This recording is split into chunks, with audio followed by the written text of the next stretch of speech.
6월 30일 월요일 초여름의 약속.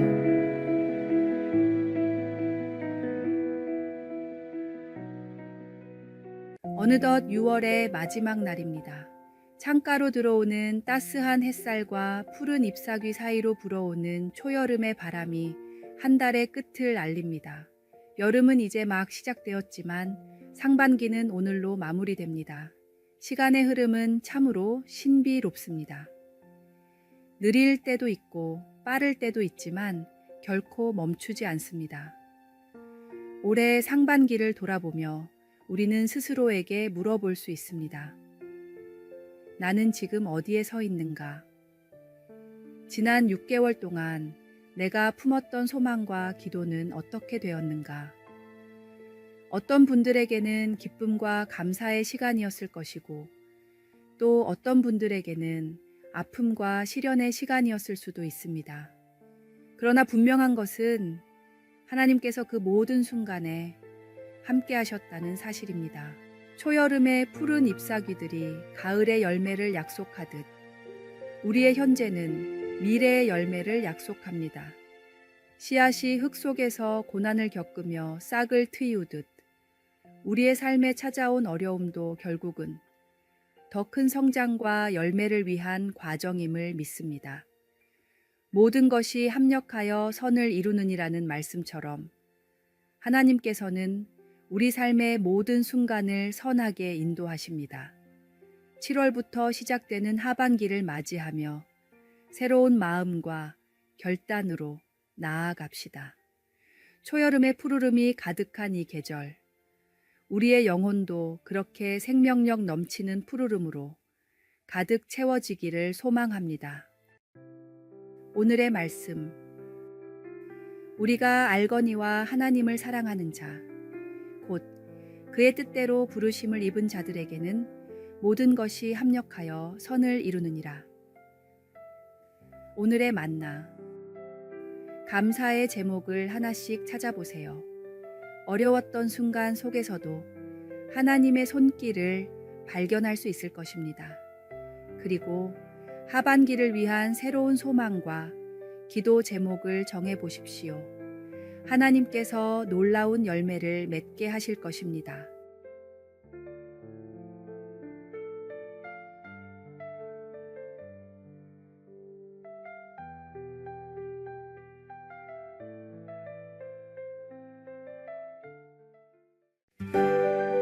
(7월 1일) 화요일 인생의 리셋 버튼. 7월이 시작되었습니다. 한 해의 정중앙에 서서 우리는 지나온 6개월을 돌아보고 앞으로 남은 6개월을 계획하게 됩니다. 이 시점은 마치 휴대폰 배터리가 50%일 때 충전을 시작하는 것과 같습니다. 절반은 소모되었지만 아직 절반이 남아있는 희망적인 상황입니다. 한 젊은 직장인이 있었습니다.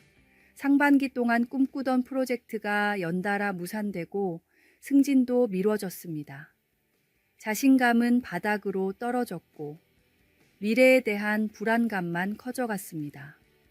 달의 첫날, 그는 스마트폰을 보며 생각했습니다. 내 인생도 이 폰처럼 배터리가 떨어져 가는 것 같다.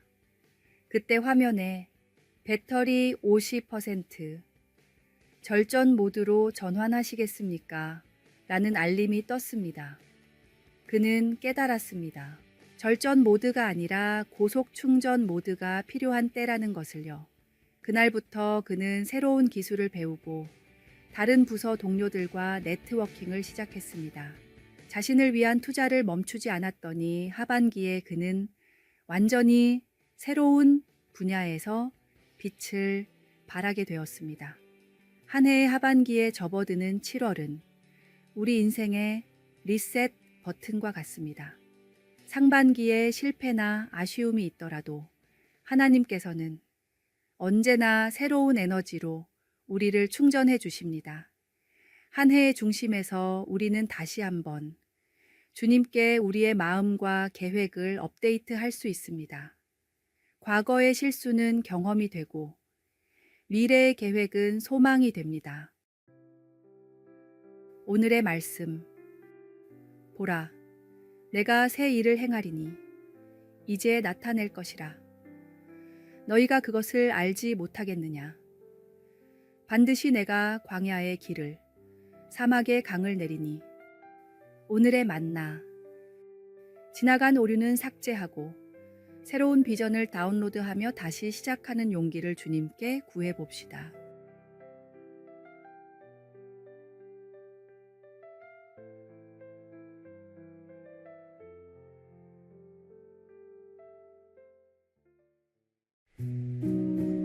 (7월 2일) 수요일. 하나님의 뜻. 베스트셀러 작가이자 문서선교 전략가인 목사님에게 한 성도가 편지를 보냈습니다. 남편이 암 말기 진단을 받았다는 소식이었습니다. 처음에는 이 사실을 어떻게 받아들여야 할지 몰랐습니다. 하나님, 저희는 지금까지 신앙생활을 나름 잘 해왔다고 생각했는데요. 왜 이런 일이 우리에게 일어나는지 이해할 수 없었습니다. 부부는 함께 기도하며 묵상하는 가운데 한 가지 결론에 도달했습니다. 하나님은 우리가 이 일을 받아들이기를 원하신다. 하나님은 우리 삶에 언제나 최선의 일을 행하고 계신다. 놀랍게도 이 사실이 믿어지는 은혜가 임했습니다. 두려움과 절망 대신 평안과 소망이 마음을 채웠습니다. 남편 빌은 수술실로 들어가기 직전에 아내에게 말했습니다. 여보, 결과가 어떻게 나오든지 그것이 하나님의 합당한 뜻이라는 사실을 기억해요. 그의 눈에는 두려움이 아닌 확신이 가득했습니다. 우리 삶의 주권은 누구에게 있습니까? 정말로 하나님이 내 삶에 행하시는 모든 일들을 아멘으로 화답하며 받아들일 준비가 되어 있습니까? 우리가 바라는 삶과 기준에 하나님을 끌어다 맞추지 말고 하나님의 크신 계획 가운데 오직 순종함으로 그 가운데 주시는 은혜를 누리십시오. 때로는 이해할 수 없는 일들이 일어나지만 그 모든 것이 하나님의 선하신 뜻 안에서 이루어진다는 믿음이 우리를 평안하게 합니다.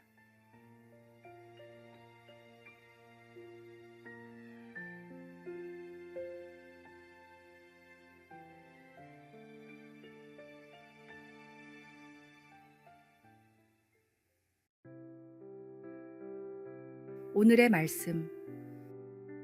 우리가 알거니와 하나님을 사랑하는 자, 곧 그의 뜻대로 부르심을 입은 자들에게는 모든 것이 합력하여 선을 이루느니라. 오늘의 만나. 하나님의 크신 계획을 신뢰하며 모든 상황을 순종의 마음으로 받아들이는 믿음을 구해봅시다.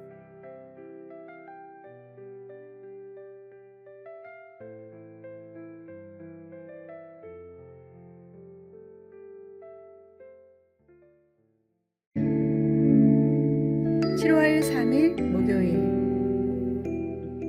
언제나 찬양하라.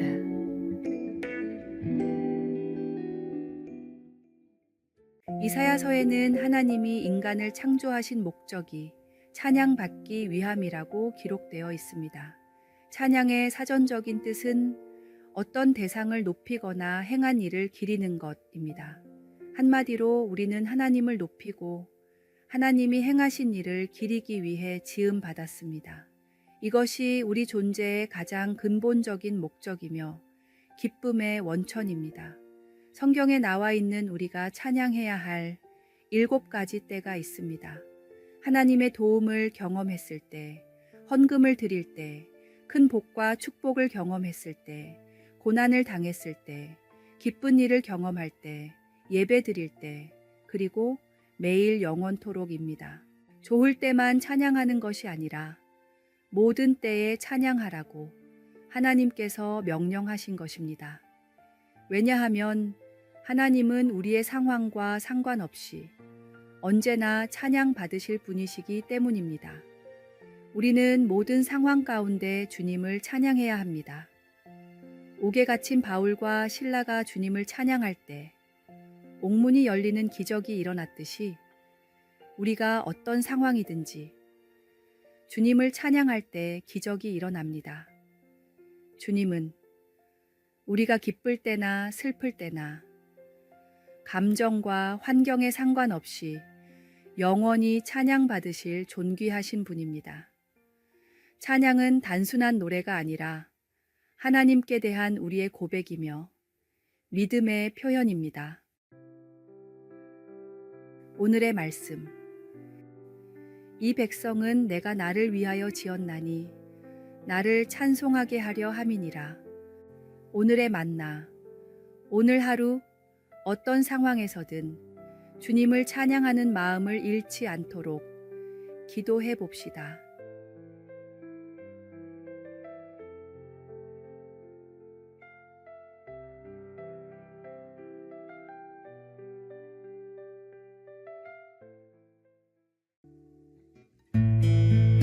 7월 4일 금요일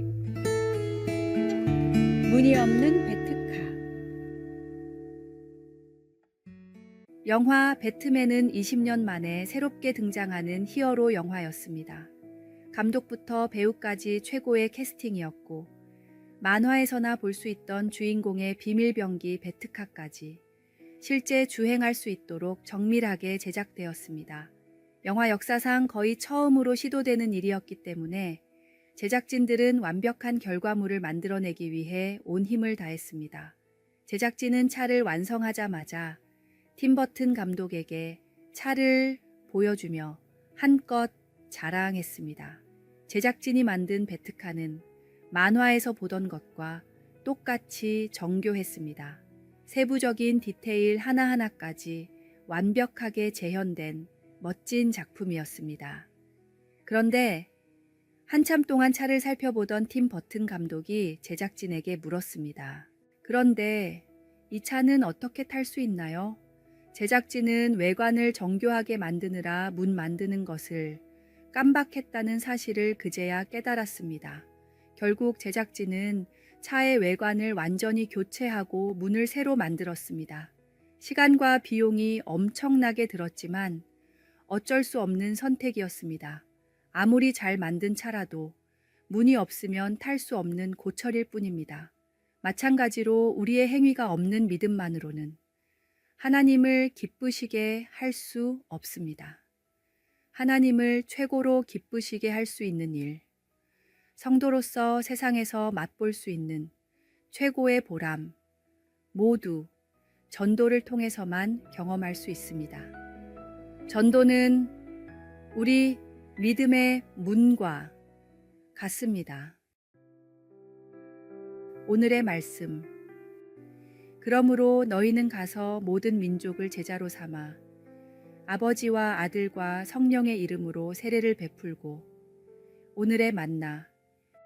믿음으로 구원받고 세상에 복음을 전하는 것이 성도의 가장 중요한 본분임을 잊지 맙시다.